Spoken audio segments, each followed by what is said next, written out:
Hey everybody, welcome back to Prana Custom Guitars. Thanks for tuning in. I've been working on a few refinishes. Uh, some for customers, some are for resale. We're going to be selling some guitars here to help fund our new CNC machine coming here, hopefully at the end of the year.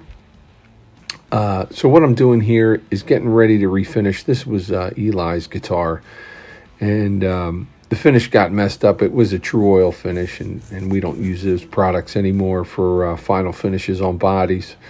So what I wanted to do is I stripped it down as best I could and sanded into the maple, and I'm recreating pretty much the same dye job back into the wood because there's no use fighting.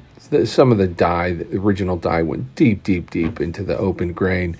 And no matter how much you sand, I mean, some of it goes down almost a quarter inch into some of the open, really figured wood. So what I'm doing here is prepping up all the colors that I'll be using in this sort of fade, from yellows through greens and teal or aqua into blues into purple.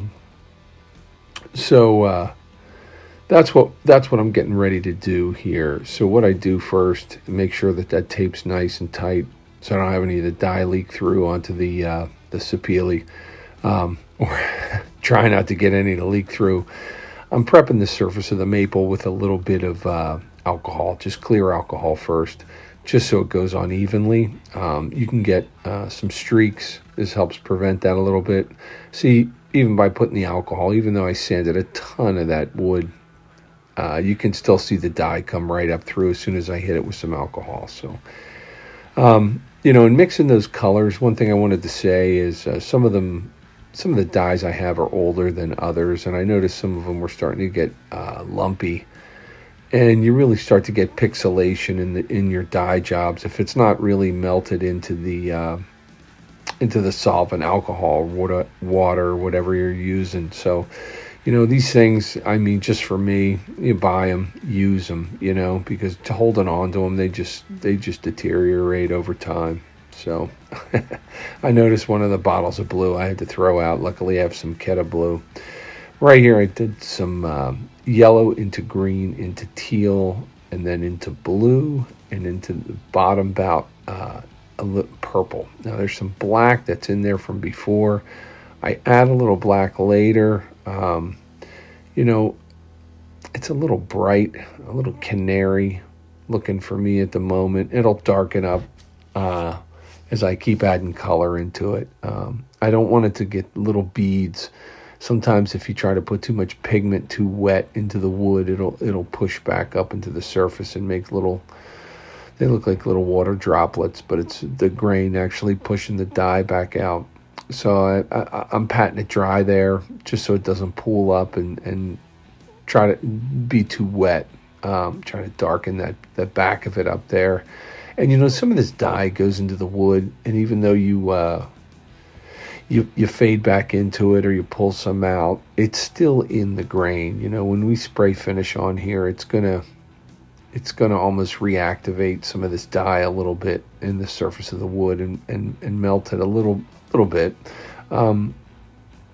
So I just did a lot of blending, just back and forth, trying to make it look as natural as possible to fade from one color to the next, So it's just a matter of looking at it and pulling the green back into the yellow back into the green, and, the teal down into the blues, and back and forth.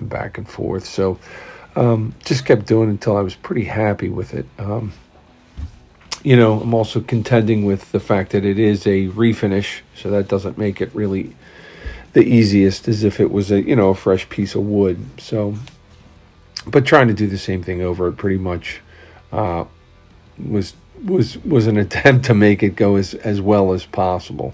And then when we finish it, when Eli sprays it, it'll really deepen and get more lush.